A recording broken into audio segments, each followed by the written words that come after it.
Firstly, I'd just like to say thank you all so very much for being here. I get the distinguished privilege of welcoming you all to the joint 2018 annual meeting and official launch of Family Connects. As you can tell with the music over here in the background and the energy in the room, this really is just such an exciting time for United Way. So thank you all so much for being here, and we've just got a packed agenda and a lot to share with you today. I'd like to recognise Council Member Delia Garza and Mayor Steve Adler. So if we'd like to give them a round of applause, thank you so much for being here today.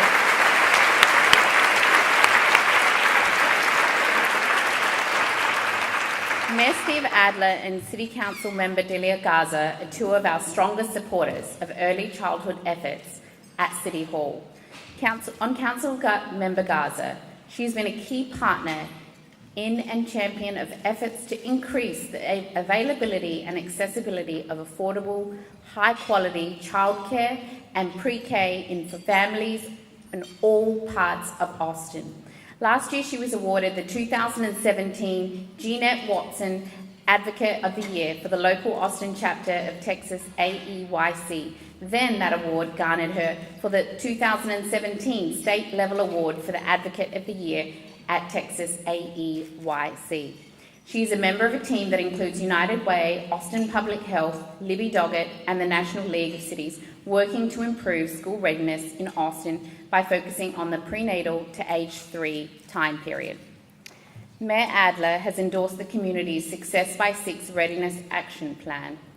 He was one of 20 mayors from around Texas convening city teams of early childhood leaders at the 2018 Momentum Summit on Early Learning, where cities shared innovative ideas and lessons learned. And he also endorsed and is supporting the Prenatal to Age 3 Project Austin, and is doing so with the National League of Cities. So again, thank you all so much for being here. We have a lot packed into our agenda, so please feel free to enjoy your lunch as we go through the program. I'd like to thank you again for being here, and I am going to hand it off to our fearless leader of United Way, who we are so lucky to have championing us this effort today, Mr. David Smith.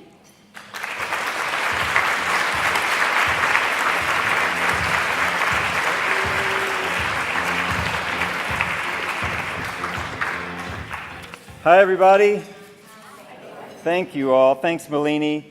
Thank you for your service on the board and for leading the Mission Advancement Committee. Melanie is the perfect example of what I mean when I say I am so honored to serve under the best board in town. So if you're on the board, will you please raise your hand so that we can all thank you for your service? Thank you, board members. Thank you. Also, those of you who know me know that I get to work with the most talented, committed, and extraordinary people. I'm standing up here. They deserve all of the credit. So a special thanks today to our planning committee, Katrina, Shaylin, Madison, Laura, Danielle, and all the staff who are just amazing human beings. If you're on staff, please let everybody here thank you for the great work you do day in and day out for our community.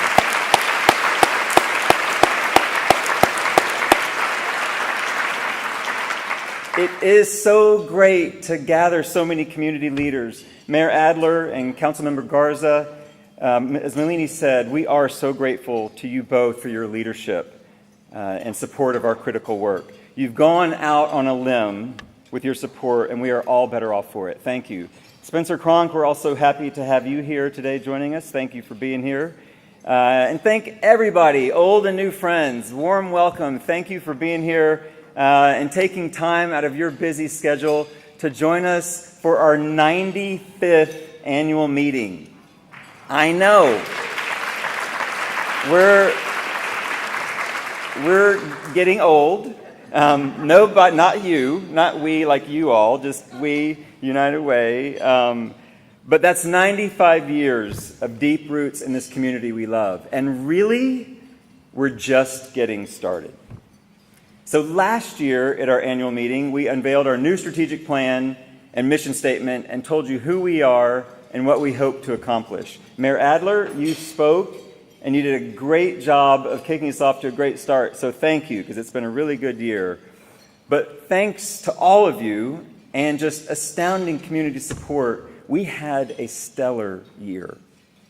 I want to respect your time, and I know we're all excited to hear from our featured speakers, so I'm going to be as quick as possible, but I have a lot to share. So I'm just going to hit on a few highlights of those accomplishments in the last year, and I want to share some about what we have to look forward to in the upcoming year. Of course, today we're most excited to officially launch Texas Family Connects. But for those of you who joined us last year, you know that United Way has laser-focused our efforts. Our mission says it all.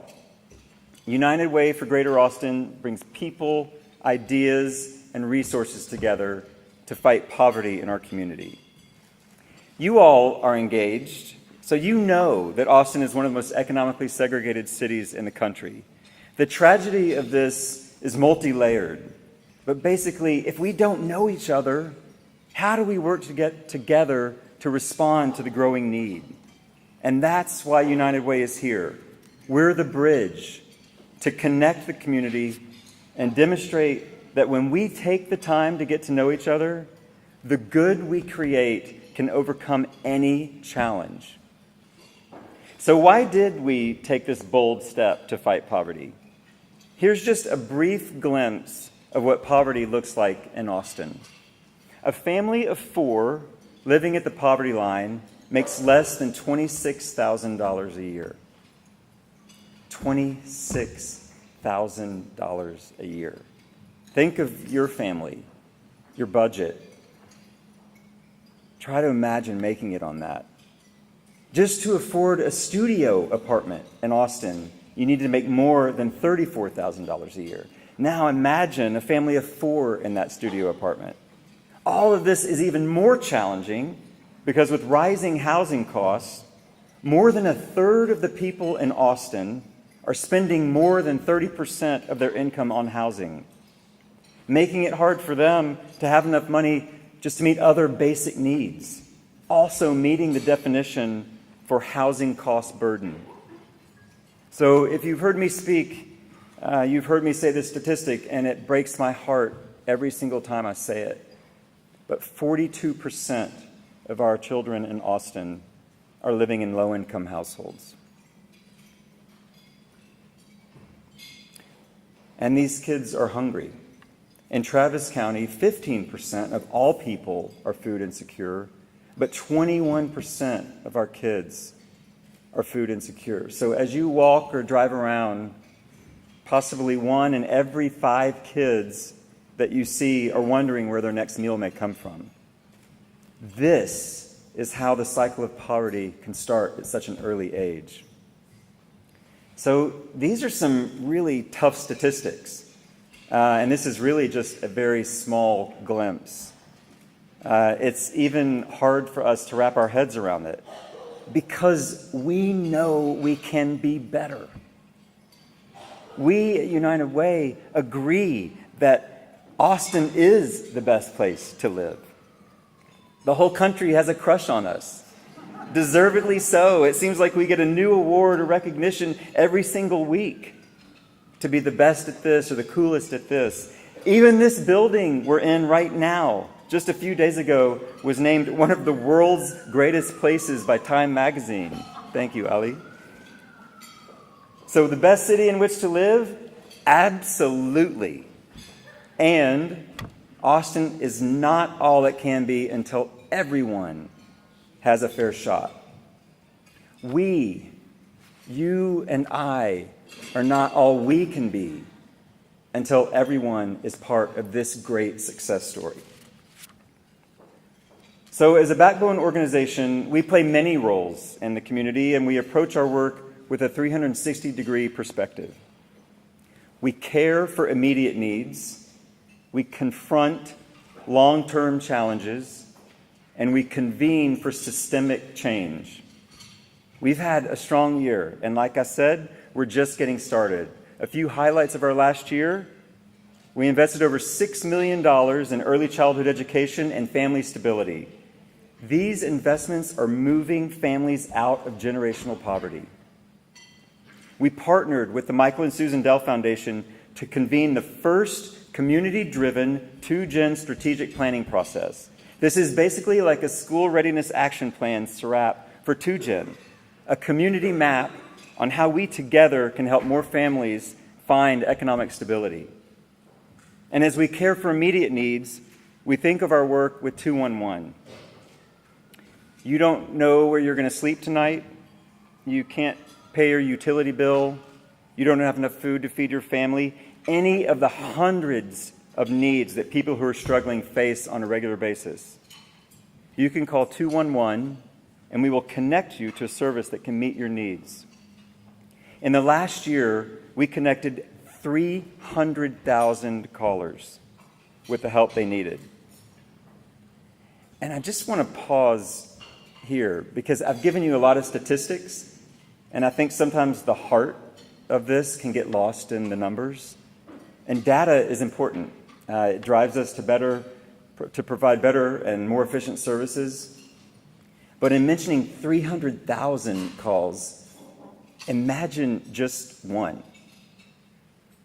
Your car broke down, and you have no way to get to work, and you work hourly, so you've lost some wages, setting you further behind in your rent, and you can't pay your utility bill because you just used all of your monthly remaining dollars to pay for your kids' school lunch program. So you pick up the phone and call 211, and you get a live person who listens with compassion and kindness and connects you with the services you need. I want you to imagine that level of relief multiplied by 300,000. Every statistic, every call is a human being worthy of dignity and worthy of our utmost respect and highest efforts. We invite all of you to schedule a time to come listen to calls. Hearing the voices of those in need directly, you will not leave the same. So what else? We formed a partnership with Lyft and have given already over 1,300 free rides to people needing to get to medical appointments and job interviews. We opened new pre-K-2 classrooms in partnership with AISD that serve almost 100 additional Austin children. In 2016, only 26% of children from low-income families entered kindergarten school ready. This past year, 35% did, an almost 10% increase. This is a key indicator for kids to graduate and go to live happy, successful lives. This is what keeps us working hard every day. We know we have to continue this progress. In the last year, to respond to the worst natural disaster in history, we joined up with the Austin Community Foundation, Capital Factory, Entrepreneurs Foundation of Central Texas, Live Oak Ventures, and the MFI Foundation, and raised over $1 million to help Hurricane Harvey victims rebuild their lives. It was exactly a year ago when Harvey had flooded the Houston 211. So our staff, our board, our trained overnight volunteers came and worked 24/7 and took over 100,000 calls from panicked people, each caller getting a reassuring voice and guided to safety. Talking earlier about getting to know each other, we rallied 4,000 volunteers to provide more than 6,000 hours of service in the community. And overall, we impacted 38,625 children and families through Success by 6 and our 2Gen initiatives. Phew, that's a lot. And that's really just the beginning. All of this is key, all of this we did to get together with you and this caring community. I could talk all day about this. It might seem like I already have. So I'm going to start with looking ahead and going to what we want to accomplish with you in this upcoming year. You'll hear some familiar themes because we're going to stick with what's working. First, in the upcoming year, we will invest even more in the community this upcoming year. You remember how proud we are of our partnership with Michael and Susan Dell Foundation and the 2Gen Strategic Plan. We'll finish and publish that report and start the work to implement the plan. We'll also publish the third iteration of the School Readiness Action Plan. Through our 2-Gen work, we'll be connecting more adult educators with childcare resources that are convenient and high quality. The Navigation Center will be finding innovative ways to connect with families through chat and text referrals, following up on calls to ensure that needs were met. All of this as we continue our work focused where we see the most success in ending generational poverty, ensuring all young children have access to quality education, and ensuring parents have access to job training and employment opportunities that will earn a family-supporting wage. We've got much more planned, but I'm running out of time because I know we want to hear our featured speakers. Thinking back on all these accomplishments and hopes for the year, it's not just that we can do this, we are doing this. Thanks to you, we're serving more people, we're investing more in our community, and we're creating more lasting change as we fight poverty. So let's keep it going. It's going to take all of us. So please invite your friends, your colleagues, everyone you know to join us. Invite them to be part of this movement to make the promise of Austin available to all. And really, with any of these initiatives that I've just mentioned, we could go deeper, and the profound and long-term change that they are creating would blow you away and give you hope. But today, we are so proud to announce the launch of Texas Family Connects. I'm going to turn this over to our speakers to go deeper into the benefits. And I think you'll see how Texas Family Connects is such a natural part of our mission to fight poverty. All babies deserve the healthiest possible start. And those healthy babies become healthy kids, who then become healthy adults. Thanks to an initial investment from Texas DFPS and the St. David's Foundation, we are working to provide free nurse home visits to every newborn in Travis County within the first month of birth. Our deepest thanks to Earl Maxwell, William Buster, Kim McPherson, and everyone with the St. David's Foundation for making this possible. We are so proud to partner with you in this work. We're also really proud to partner with Austin Public Health to implement Family Connects. Their involvement has already been invaluable to the success of the program, particularly in identifying the 5 nurses who are here with us today who will be working with these families. And I'd like to personally thank Dr. Philip Huang for making the connection with St. David's South Austin Medical Center, which will be the first location to offer Family Connects. And we have our first appointment already set up. So thank you for listening. And before I introduce our speakers, I mentioned this extraordinary staff that I get to work with every day.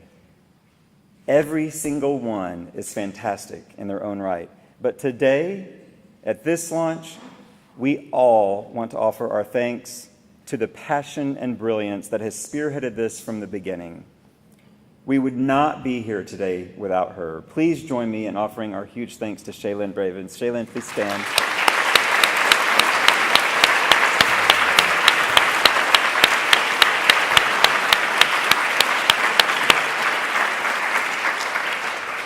She's so brilliant. She's how we got these great speakers today. So I'm so glad to introduce you to our 2 featured speakers, Dr. Kenneth Dodge and Dr. Cynthia Osborne. Dr. Dodge is the Pritzker Professor of Early Learning Policy Studies and Professor of Psychology and Neuroscience at Duke University. He's also the founding and past director of the Center for Child and Family Policy. Trained as a clinical and developmental psychologist, Dr. Dodge holds a bachelor's in psychology from Northwestern and a PhD in psychology from Duke University. Dr. Dodge's research has resulted in Durham Connects, which provides free nurse home visits to all infants born in Durham County. The program connects families to community resources in an effort to improve children's outcomes and has been shown to decrease emergency care costs in an infant's first year of life. The success of Durham Connects has resulted in the launch of Family Connects International, a program that is expanding the model site all across the country, including Austin. And our dear friend, Dr. Cynthia Osborne, is the director of the Child and Family Research Partnership at the LBJ School of Public Affairs at the University of Texas at Austin. Her teaching and research focus on family demography, early childhood investments, child well-being, and poverty and inequality. Dr. Osborne holds a PhD in demography and public affairs from Princeton University and a master in public policy from Harvard's Kennedy School of Government. We've got two really smart people here to talk to y'all. And they're also both really fantastic human beings. So without further ado, Dr. Dodge is going to come up first, and then Dr. Osborne will follow him. Thank you all. Give him a warm welcome.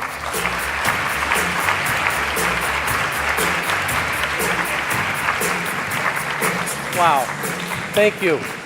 Thank you so very much for the honor to be here. I just can feel the electricity in the room, and I'm very grateful to be here. Mayor, Councilwoman, you all are so lucky to be in a community with so many community leaders. I've had the pleasure to meet already today. And Austin's home to national leaders who are giving their time to Austin, and it's amazing. People like Libby Doggett and Cynthia Osborne and Liz Gershoff and Aletha Houston, at least I know coming here, and all the new people that I've met today. I've also had the honor to meet the new staff members, nurses and staff members who've been hired by Texas Family Connects sitting over there. They are a fantastic team from what I can tell already, and that bodes well for what's going to happen. I want to tell you about the history, the story of Family Connects. So bear with me, I'm going to do that as quickly as I can in my short number of minutes here. Whoops.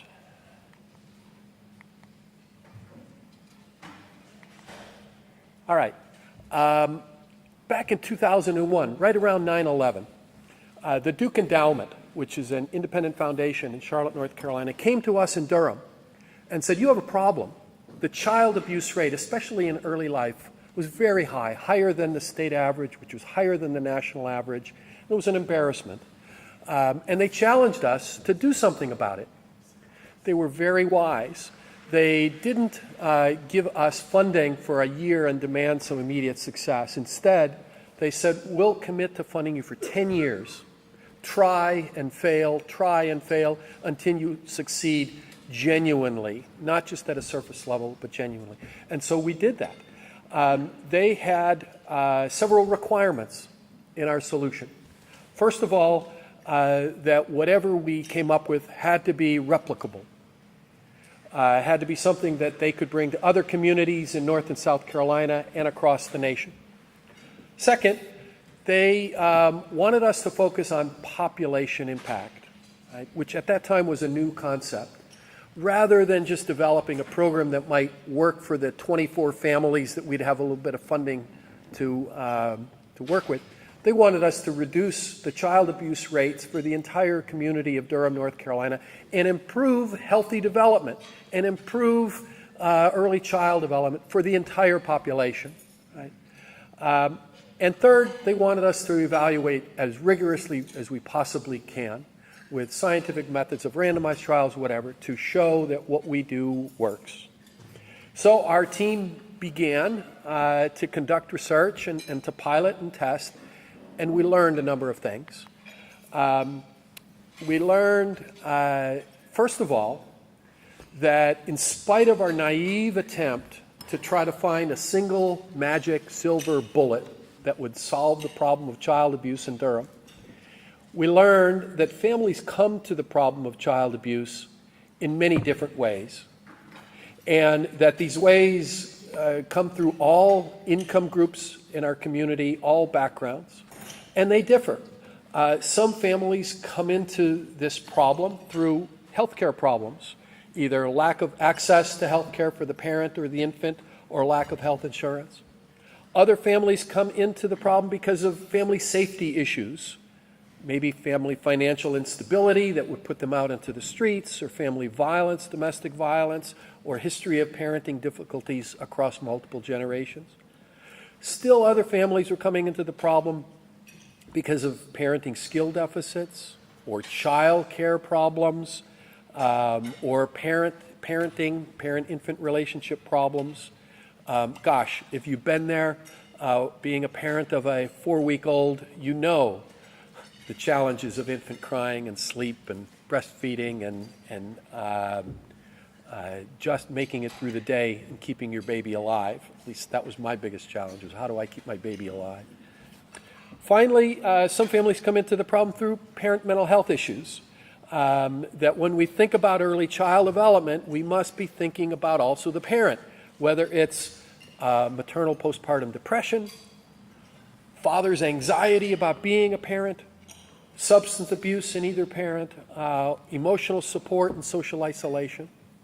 So we learned that families have different needs. The other thing we learned is that the solution is not going to come only from individual families, but the solution is also going to come from a community-wide effort. That is, if we try to help each family, but we have limited community resources, we're going to be in trouble. And so we had to have a solution that was going to be both bottom-up, working with individual families, as well as top-down, working with the entire community of leaders and agencies and resources. So we had several goals. First goal was to support parenting, parent mental health, and parents' connections to community resources at birth. We had to figure out how to do that. Second, we had to retain this universal reach. How do we reach every parent of every baby born in Durham, North Carolina? Durham's a smaller community than Austin. There are about 4,000 babies born each year. How do we reach every one? But we also wanted to be economically efficient, and we knew that we could not afford a program for all 4,000 babies that would cost a lot of money. So we had to figure out a way to triage pretty quickly, right? And match interventions as needed. And the analogy that we came to is that of the pediatrician. So in healthcare, the pediatrician sees your baby, whether your baby's ill or not. There are well baby visits. The pediatrician sees everybody. The pediatrician briefly does universal interventions, sleep on the back, help with breastfeeding, a little bit older, wear a bike helmet, use your car seat, etc.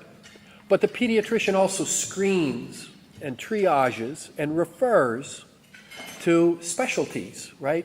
Maybe your baby needs a neurosurgeon or an otolaryngologist. The pediatrician does that. So we thought of that model for family psychosocial, educational, social welfare is that model of being the pediatrician to reach everybody, but to learn what their needs are, to do some brief education intervention, and then to connect families with the more deeper dive specialty interventions that they might need, like longer-term home visiting or parental substance abuse treatment by a professional, whatever it might be. So that was the model. Finally, we also had, as a very important goal in Durham, was a goal of equity. We knew that families, prior to that time, were on their own to access resources, to get the best quality child care, to get the best pediatrician, right, to get the best services, and that, unfortunately, families from lower income backgrounds were the ones who were not getting the best resources. They were the ones falling through the cracks. So we wanted a program that would provide equal access to every family, no matter what income is. All right, so this idea of reaching universally is a paradigmatic shift that I want you to think about. In most communities in this country, we do not universally reach families between birth and age 5. You're on your own. When you reach elementary school, we do have a system for reaching everybody through public schools, right? And that's a system that can provide reading intervention, nutrition for breakfast and lunch, social services if needed, right? Eyeglasses, hearing aids if needed. School systems do an awful lot. But birth to 5, families are on their own. There's nobody to reach out and reach you. And so we wanted to create that universal system. So that is a paradigmatic shift. We learned in our research that every family is vulnerable at the time of birth of a child. In Durham, for example, we found out that 94% of all families giving birth communicated to us at least one need for some kind of community resource or intervention. Very few families are saying, hey, we've got it covered, everything's fine. No matter what income level you are, no matter what background, no matter how many children you've had before, no matter what your own resources are, families have needs. So the universal reach is that all families are eligible, but it's a voluntary effort. We did not want to impose anything in a mandatory, required way. This is not Big Brother looking over you. This is voluntary. And we decided that universal reach is the route to community-level change. At the same time, universally reaching does not mean that we're replacing any other existing program in the community. We're not replacing home visiting programs. We're not replacing childcare. We're not replacing other intervention programs. In fact, the opposite. Our goal is to facilitate those programs. There are a lot of programs here in Austin, and our goal is to facilitate those, to match families with those resources in an efficient way, right? So it's not competitive with those other programs.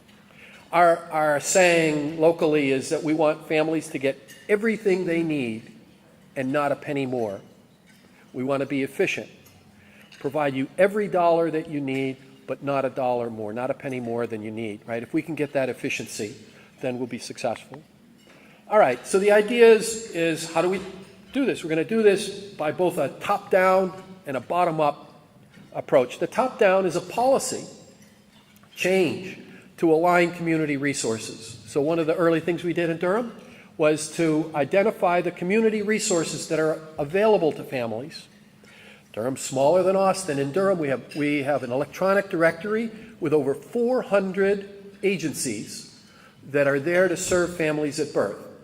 Child care facilities, maternal depression treatment, the WIC program, food stamp program, professional treatment for substance abuse and depression, parenting support groups, housing loans, all kinds of programs, right? And so we grow this directory to map the community capacity. We also, from the top down, have a way to reach and screen all families. And so we go to the hospital floor at birth. Within an hour after birth, hopefully, there's a nurse knocking on the door of a mother saying, congratulations, welcome to Durham. You're so lucky to have your baby born in Durham, right? And we're lucky to have you, right? And we say, we are here to support you. We've learned a lot. One thing we've learned is that every parent can be successful, but no parent has ever been successful alone. And so we're a community to support you. All right. The bottom-up practice then is to reach each one of those birthing families and to identify their risks and needs, provide some brief interventions and education, and to improve their community connectedness. Right? Being alone is the biggest risk factor for getting into trouble for poor early child development. Right? But being connected, whether it's through family connections, your neighbors, professional connections, being connected is what this is all about. The third pillar of the program is an electronic data system to document and evaluate. So you have an electronic health record, I assume. I don't know what you think about it. I think it's pretty darn good. Because I can go to my internist and say, I've got some lower back pain, and he'll refer me to a radiologist or a physical therapist or whatever, and that record then follows me, right? I don't have to tell my story over every time. And it accumulates across my lifespan. That's what we've created for children, babies at birth, is this idea of this electronic data system, so that if we connect them with the Early Head Start program or with a child care agency, that communication of information can be transmitted. All right, so that brings us to Family Connects, which aims to improve population outcomes for infants and families by reaching every birth in a community, assessing individual needs, and matching the family with community resources to meet those needs. Again, there are three pillars. It requires this umbrella of community resources. So this is not only an individual home visiting program. This is aligning community resources, and that's why I'm so delighted to be here today and meet people from so many different community agencies and community resources here in Austin. It includes government, private, nonprofit, for-profit, ad hoc, as well as strict evidence-based kinds of programs. It requires reaching every family, but not spending so much on every family that it's very cost wasteful, but instead reaching every family efficiently. And third, it requires the system of documentation. So what do? The nurse comes to that hospital floor and connects with family and identifies their needs. Right? The nurse starts on the hospital floor, schedules a visit at maybe 3 weeks of age. We're flexible about that. If there's an urgent need, we'll come earlier. If maybe the baby's in the NICU or if grandma's going to be hanging around for a while, we'll come a little bit later. A little bit of flexibility, but whenever we can schedule it. Then in the initial home visit, we spend a couple of hours getting to know the mother and father, hopefully as well. We take the mother's lead on that and get to know them with structured clinical interviews as well as maybe over coffee and communication and conversation, but to document needs. And then to connect the family to community resources to address those needs. So this nurse has this knowledge of the community resources, an electronic directory. I suspect here in Austin there might be 1,000 community agencies that are serving families. So that the third goal can be met, which is really the goal of the program, to help the parent connect with his or her infant. This is not parenting replacement. This is not Big Brother. This is helping parents parent and connect with their own infants. So again, the three core components. At the top is that community alignment of agencies and resources and financing. The second is the home visiting. And the third is the data and monitoring. All right, so let me cut to the question of does it work? Right? We wanted to take seriously that we were going to evaluate as rigorously as we can whether this program works. It's a good idea, but a good idea might not be enough. We had plenty of good ideas that we tried that we learned did not work. So we randomly assigned every Durham resident birth over an 18-month period, that was almost 5,000 births at that time, to intervention or control. We did it in this way by randomly assigning families based on the date the baby was born. If the baby's born on an even-numbered birth date, you're going to get the Durham Connects Family Connects program. If you're born on an odd-numbered birth date at that time, you just got business as usual. We implemented those interventions with the Family Connects program with families born, babies born on even-numbered birth dates, and then we followed all of the families and used a lot of administrative records as well as in-home interviews, observations to evaluate all the way through 5 years of age. We followed them for a good period of time. We've replicated the findings in a second randomized control trial and in a third field quasi-experiment whereby in the third field quasi-experiment the program was administered not by us but by 4 other communities across North Carolina. So we wanted to see, can we bring it on the road and still have it be successful? First of all, we learned that families want this. In our first randomized trial, 80% of families agreed to participate of all births. And that held across all income levels. We've been working hard in Durham to make that even higher, and recently we've surpassed we're at 91% of families giving birth in Durham, North Carolina, agreed to participate. So they want it, right? And of those, 86% actually then followed through and completed every aspect of the program. We learned we could have high fidelity and reliability. This is very important, to do it reliably, to do it with high quality. And third, we learned, as I said before, 94% of families had some kind of need. Of that 94%, about half, the need could be resolved by the nurse in a second home visit or a third home visit or some phone calls or some connection. But with about half, with 45% of all families, we tried to connect them to an external community agency to get them connected, right? And 87% of the families that we tried to get connected actually then went to these services. All right, what did we find? Well, compared to those control families, the program does what we hope it would do. It gets families to be more connected. Mothers report more positive parenting practices. Observers who don't know whether they got the program or not rated mothers as displaying more positive parenting behavior. We have higher quality and safer home environments. One finding was there's no impact on whether parents choose to place their baby in out-of-home childcare or not. That's not a goal of the program. Some parents want to keep their baby at home. Some parents want to go have their baby in childcare. Either is fine. But if they place their baby in out-of-home childcare, it was of higher quality. So we were raising the quality of the childcare in the community at large.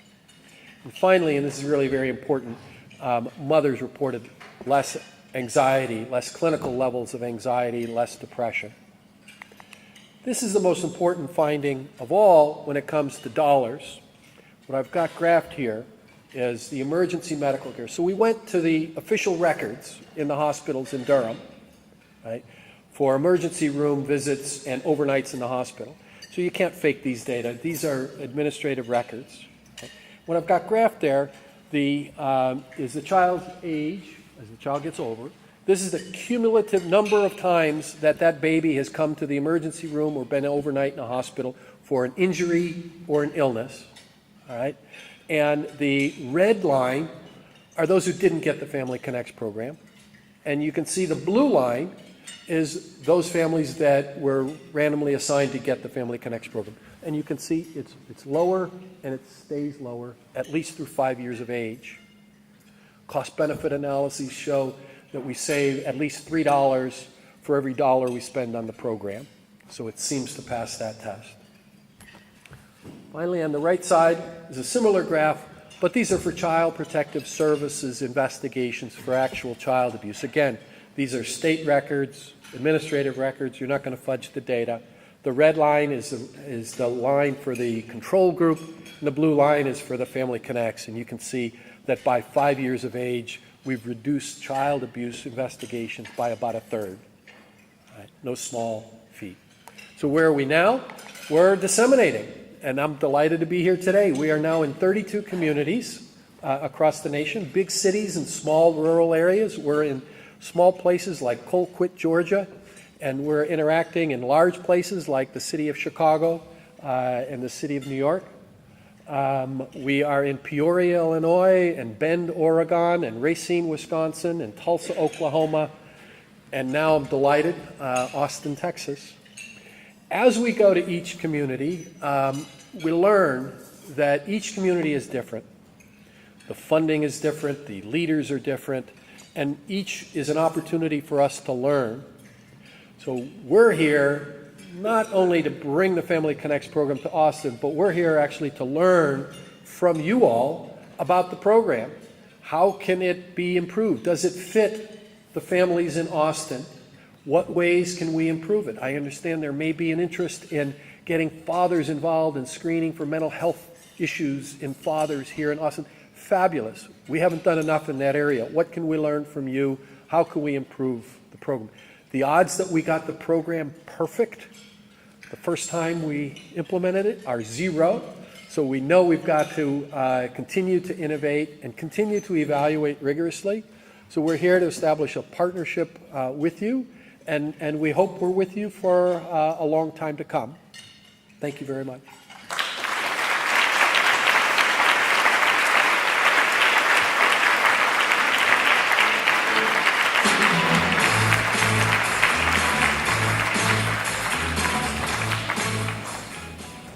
I've never entered this stage with such groovy music before. That is awesome. Thank you, Ken. I was asked to speak for just a few minutes about the health of our community and why the Family Connects model will be such an asset for us. And I'll admit that I'm a little bit biased when it comes to the Family Connects model. It is one of the few early childhood or family strengthening initiatives out there that has a really rigorous evidence base. And as a scholar, that is something that I really pay attention to. And it was such a cool evaluation. You guys should read the paper. I'm sure you'll love it. As Ken said, it's been shown to reduce incidences of child abuse and neglect, to prevent accidents and injuries that require hospitalizations among our littlest ones. It supports our parents and it connects them to the community resources that they need. And also, relative to some of the other models that attempt to do some of these same goals, it's relatively low touch, it's inexpensive, and most importantly, it's universal, and it will really be an asset for our entire community. I don't see her right now, but when Libby Doggett, oh, there you are. I knew you were next to the table. When Libby Doggett left the Obama administration and returned to Austin a few years back, over lunch, she and I schemed a little bit about what would really benefit our community here. And for those of you who know Libby, she doesn't come up with ideas, she comes up with action and solutions. And on our list were 4 things. We wanted to ensure that all women have access to the most effective forms of birth control, including implants and IUDs, so that children are born, more likely to be born to parents who are ready to have them. We also wanted to spread the word about screening parents and children for adverse childhood experiences, or ACEs, especially at the doctor's visits, and so that we could connect those families with the resources that they might need in order to offset some of the pernicious effects that are associated with early trauma. We also aim to ensure that child care providers had the resources they needed to really meet the needs of the socio-emotional needs of the children that they serve. As we know, in the earlier years, the socio-emotional needs are just important, maybe even more so than some of the cognitive needs. But the number one thing on our list was we wanted to bring Family Connects to Austin. Not only does it benefit individual families, it also helps to strengthen and align services in a community, and that was what we were really hoping to do. Well, a couple of years later, the stars aligned, and thanks to the strategic vision of Sasha Roscoe, who leads the Prevention and Early Intervention Division at the Department of Family and Protective Services, the tenacity and sheer awesomeness of Sue Carpenter and her partner in crime now, Shaylin Bravens, the knowledge and the connections that Dr. Wong had in order to make this happen, and the commitment and patience that Kim McPherson and all those at St. David's Foundation had, and really the magic that is Libby Doggett. Well, Family Connects is here, so it's very awesome that this is happening. This important program is really going to be an asset for our community. And my hope is that over time it will spread to more and more communities across Texas.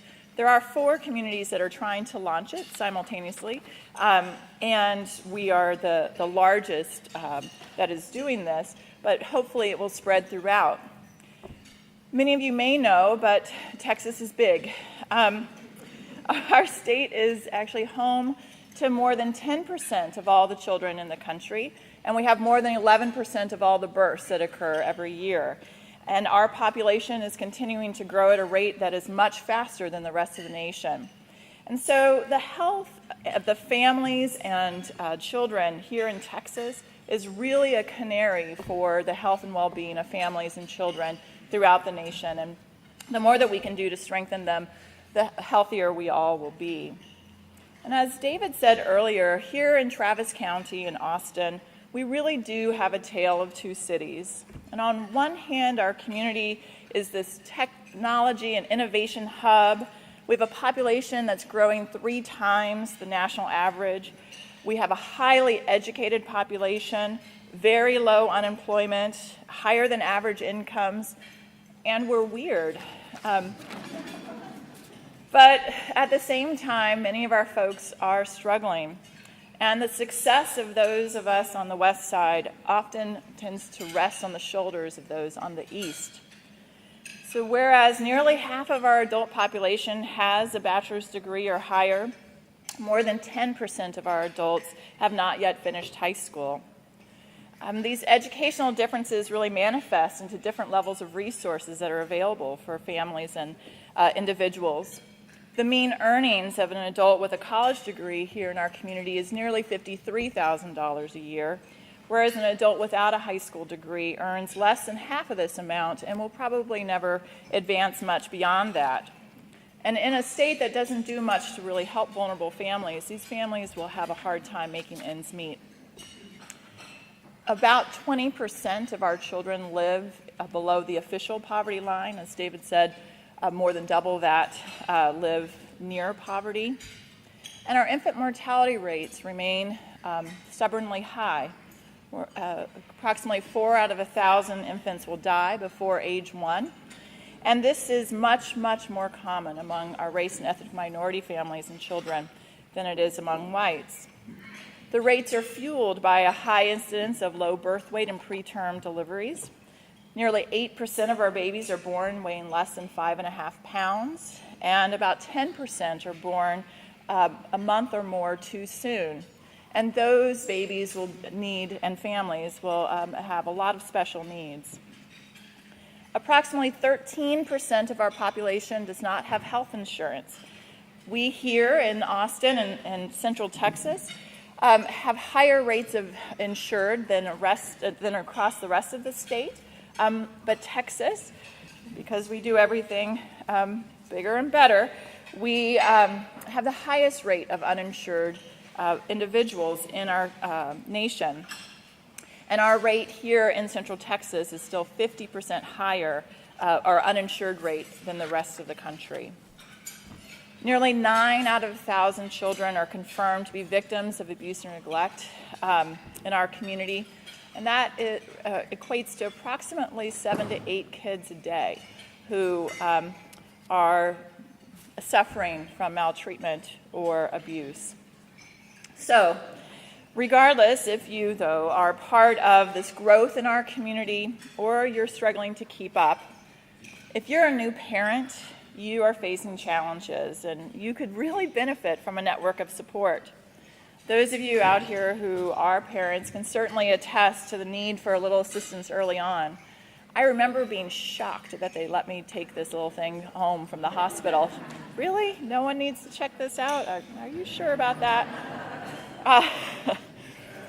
Yeah. But Family Connects is really going to provide this assistance to the families that they need. By identifying the actual needs of our families and connecting them with the appropriate resources, we're really going to better serve our families. Too frequently, we offer our families what it is that we have instead of necessarily what they need. And I really love about Family Connects that it assesses the family's needs and it links them to the appropriate resources, whether it's very in-depth services or just information. In Austin and Travis County, we are a very generous community, and United Way really plays a unique role in being such a hub around which so much great work is done to strengthen families and to ensure that all of our kids get off to a healthy start. We have over 6,000 nonprofits that are kind of aimed at targeting our families and trying to strengthen them. But despite our community's best efforts in trying to help, we still remain somewhat fragmented, somewhat duplicative, and although we do a ton, there are a lot of needs of our families that go unmet. When Family Connects is at scale, it is going to paint a full picture of the needs of our new families or needs of new parents in our community. And it provides a feedback mechanism for our community members to be able to tell us whether we're meeting their needs. One of the things that Ken mentioned but didn't go into so much detail about is that our public health nurses are going to follow up with these families about a month later after they've connected with them and linked them to services to see how it went. Did they go to the services? Are they using them? Are there any other needs that they have? And they're going to be able to tell us things. He was sharing what some of the families have told him. You know, I didn't go. There was no bus line that could get me there. Or I called, but the people there were not very nice. Or no one spoke Spanish.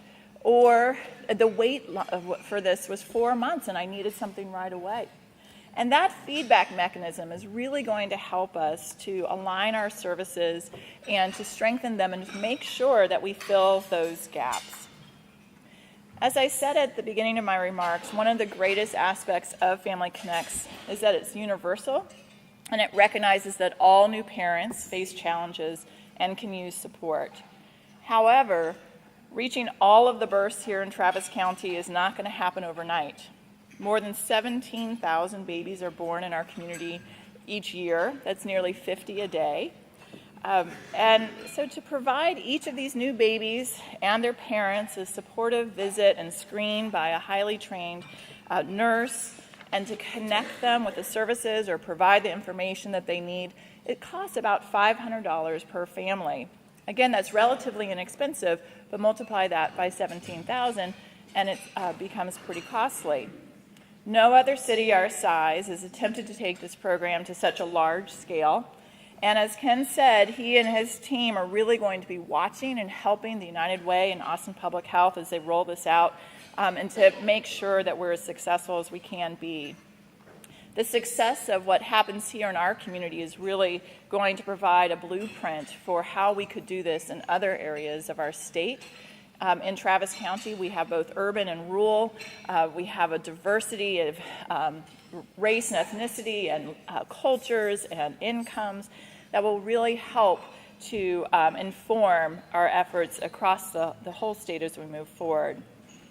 I'm truly excited to see this program blossom and to measure the progress that we see in our children and our families so that we can really help to strengthen the health of our community. Thanks so much.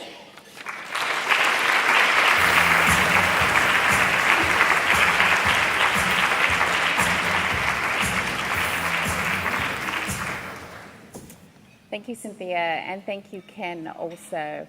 I can personally attest to the need of these valuable resources when you're a new mother. For those of you who don't know me, I am just fresh back from maternity leave. I have a 4-month-old baby at home. So to hear the exciting initiative, I mean, I recall, I'm on the Mission Advancement Committee, and I recall the day that Sue walked into the meeting with this as an idea.